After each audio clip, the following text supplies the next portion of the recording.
Halo pemirsa, selamat bergabung kembali di channel saya. Tetap kita kawal peristiwa ibu dan anak di Subang akan pecah telur. Konon katanya Pak Kades, hari ini akan ada pemanggilan saksi terakhir. Saksi terakhir ini saksi yang baru apa saksi lama ya? Ini masih tanda tanya. Tapi semoga saja ini benar sehingga kita akan bisa mengobati rasa penasaran kita, siapakah pelakunya, siapakah dalangnya, dan lain sebagainya. Mari kita flashback ke belakang ya, dimana kala itu saat pertama kali kasus ini mencuat, Pak Yosef dan Bu Mimin yang paling dicurigai karena mereka berdua yang lebih kuat modusnya dalam peristiwa ini. Namun Pak Yosef mempunyai saksi-saksi yang menguatkan. Tapi kita juga nggak boleh percaya begitu saja pada saksi-saksi atau pada apa yang diungkap Pak Yosef, karena itu bisa saja sudah bagian dari perencanaan Pak Yosef sehingga dia bisa terbebas dari peristiwa ini. Jadi misalnya seperti ini, sudah merencanakan jauh-jauh hari, kemudian saya harus tidur ke rumah istri muda, kemudian saya harus beli ini, dibeli ini, dan semuanya ada buktinya, dan itu bagian dari perencanaan. Bisa saja terjadi seperti itu. Apalagi Pak Yosef saat kejadian juga kayaknya dalam gestur tubuhnya nggak ada rasa yang gimana, malah dia beres-beres TKP menurut pengakuan dia sendiri. Dan di jaketnya juga ada bercak darah, serta ada sidik jari di TKP. Ini yang membuat kita menjadi tanda tanya dan layak dicurigai juga Pak Yosef ini. Dan saat itu juga banyak sekali opini-opini tentang Pak Yosef dan Bu Mimin. Ada uka-uka, ada paranormal yang terjadi dan lain sebagainya yang lebih condong menyudutkan ke Pak Yosef sebagai pelakunya. Tapi makin kesini uka-ukanya sudah hilang. Kenapa? Selanjutnya kita beralih ke Danu. Setelah Bapak kepolisian menyelidiki Pak Yosef dan Bu Mimin yang begitu kontinu, akhirnya beralih ke Danu untuk diselidiki. Dan Danu ini ada sidik jari juga, ada DNA di putung rokok, juga ada telapak tangan di TKP. Dan itu sangat-sangat kurang aman posisi Danu dalam peristiwa ini. Walaupun Danu sudah membela diri jika dia merasa dijebak oleh Pak Yosef. Dia datang ke TKP bersama Pak Yosef, dia jalan di belakang. Tapi tidak ada bukti atau tidak ada saksi yang melihat mereka berdua. Ini yang menjadi memberatkan Danu. Karena Danu selalu tidak memiliki saksi yang bisa menguatkan pernyataannya. Kemudian setelah Danu diperiksa, giliran kita melihat Yoris. Sebenarnya Yoris ini posisinya aman, Anda tidak banyak bertingkah. Saya bilang begitu karena makin kesini Yoris ini memberikan statement-statement yang begitu agak membingungkan ya. Statement yang ada banpol, kemudian Pak Yosef dan Pak Mulyana masuk ke TKP dan lain sebagainya, yang lebih cenderung menyudutkan Pak Yosef, Pak Mulyana, juga pihak kepolisian. Nah, apakah Yoris ini menframing Pak Yosef, Pak Mulyana, atau juga menframing pihak kepolisian seolah-olah pekerjaannya nggak becus? Zaman sekarang ini zaman internet ya, apalagi kasus ini sudah dipantau oleh publik. Pastilah pihak atas juga sudah mantau. Apalagi BIN juga turun tangan. BIN ini bertanggung jawab langsung kepada Bapak Presiden. Jadi bisa dikatakan Pak Presiden ini begitu tanggap akan masalah ini. Kalau ada sesuatu yang nggak beres, pasti akan diambil orang tersebut. Apalagi di sini sudah ada tim gabungan, Polsek, terus Polres, Polda, Bareskrim, BIN, dan forensik yang begitu orang-orangnya ahli dalam bidangnya. Mari kita percayakan kepada mereka. Jangan lagi ada kesaksian-kesaksian terhadap apa yang diputuskan mereka. Dan pada waktu pemeriksaan Danu yang kontinu beberapa hari yang lalu itu, ada forensik, ada ibu forensik, ada BIN juga. Sampai sebegitunya memeriksa ya. Entah siapa nanti pelakunya, bisa Pak Yosef, bisa Danu, bisa juga Yoris. Tapi kayaknya kalau Yoris ini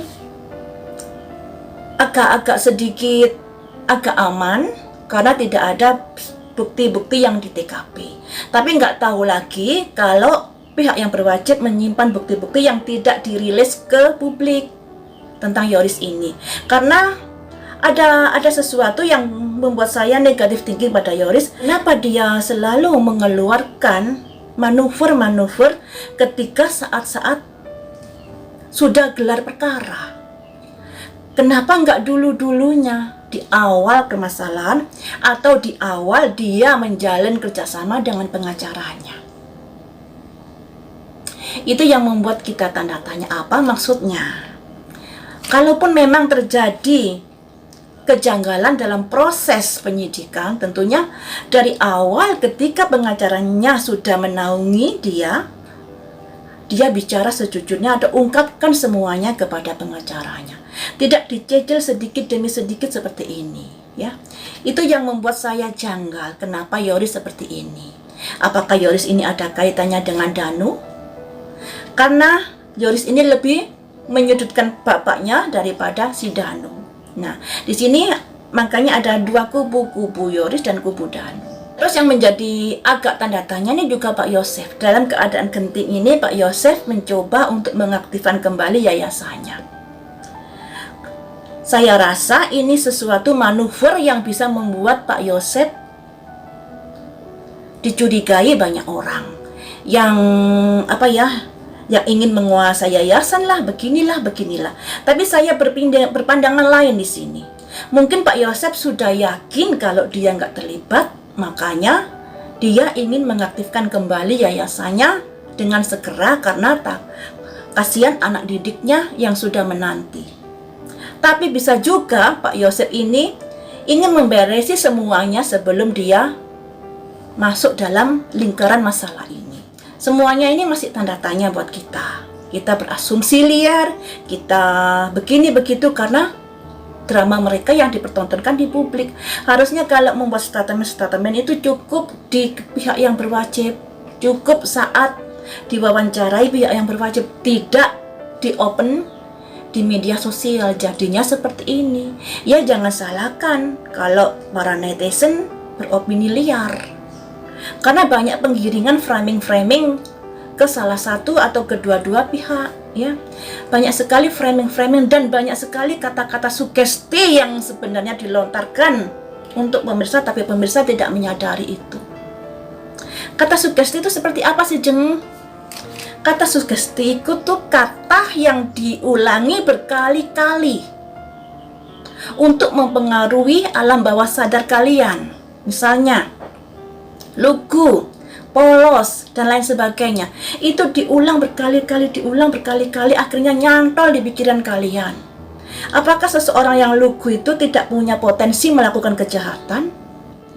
Secara logis begini ya, andai kata seorang berpenampilan lugu, nggak pakai helm, nggak bolehkah Pak polisi menilang? Nah, dari sini ini agak ada penggiringan untuk mensugesti dari publik. Juga ada semacam begini, nggak mungkin Pak Yosef, mana tega dia melihat putri kesayangannya seperti itu. Nggak mungkin Yoris, mana dia tega melihat Ibu Tuti dan Amel, karena mereka saling mengasihi. Buang pikiran-pikiran seperti itu, buang perasaan-perasaan seperti itu, karena ini proses hukum, ya. Karena ini proses hukum yang harus didasari dengan bukti-bukti yang ada. Semuanya itu bisa saja terjadi. Karena yang namanya manusia kadang-kadang lost control, kadang-kadang emosinya meledak-meledak yang tidak bisa terkendalikan dan bisa melakukan sesuatu yang di luar dari kendali pikirannya. Dan hari ini akan saya prediksi tentang yayasan. Kita prediksi yang gampang-gampang saja ya, karena sudah akan pecah telur kayaknya. Kita prediksi yayasan Bina Prestasi ini ke depannya seperti apa. Tidak peduli misalnya Pak Yosef yang jadi tersangka atau Yoris jadi tersangka atau siapa, kita lihat saja Bina Prestasi ini ke depannya seperti apa, semakin maju atau semakin mundur karena adanya pengaruh dari peristiwa ini. Ada semacam vaket itu jabatan tangan. Jadi bisa dikatakan ada semacam kerjasama. Kerjasama ini bisa dikatakan kerjasama antara guru, antara pemilik yayasan, atau pengurus yayasan yang saling kerjasama.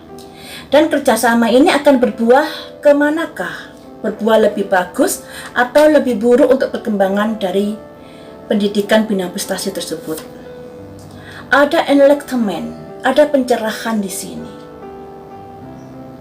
Ada pencerahan, bisa dikatakan ada perbaikan di sini. Jadi setelah peristiwa ini terjadi, mungkin ada semacam perombakan dalam yayasan tersebut dan ada kondisi-kondisi untuk membuat yayasan tersebut lebih baik lagi. Ada upaya, ada usaha, ya. Kemudian usaha itu nanti akan berhasilkah atau akan ada kendala atau malah lebih buruk dari yang diharapkan. Ada simbol renewal, perubahan. Ini matahari itu menyinari. Jadi ada perubahan ke arah yang lebih baik, ya. Jadi nanti setelah kasus ini pecah telur, akan ada usaha-usaha untuk merombak dari yayasan tersebut. Juga ada kerjasama antara misalnya guru dan antara pengurus yayasan. Juga ada perbaikan-perbaikan dan pencerahan-pencerahan yang lebih bagus lagi di dalam yayasan tersebut, yang bisa membuat yayasan tersebut bisa menjadi lebih baik daripada sebelumnya, ya. Hitungannya ini usaha dari para pengurus yayasan, juga usaha dari para gurunya tentunya yang ingin memperbaiki nama baik yayasan tersebut dan ingin bisa menjadi lebih baik daripada sebelumnya. Setelah melakukan usaha tersebut dan harapan-harapan bisa lebih baik, apakah akan berhasil usaha tersebut? Ada simbol impatiensi, nggak sabar, yang artinya untuk bisa mencapai seperti apa yang diharapkan masih butuh kesabaran. Kemudian hasil akhir dari usaha yayasan tersebut nanti endingnya seperti apa? Ada simbol komplain, nah tidak sesuai dengan yang diharapkan. Jadi teman-teman, setelah proses ini mungkin pecah telur nantinya, entah siapa yang masuk, yayasan tersebut ini akan dikelola dengan usaha-usaha yang begitu serius, kerjasama antara pengurus yayasan dan pihak kesekolahan, ada perubahan-perubahan usaha yang begitu gigih untuk mewujudkan sekolah tersebut bisa lebih baik lagi. Namun hasilnya juga butuh kesabaran. Dan hasilnya nanti mungkin tidak sesuai yang mereka harapkan. Di sini ada komplain. Ada komplain.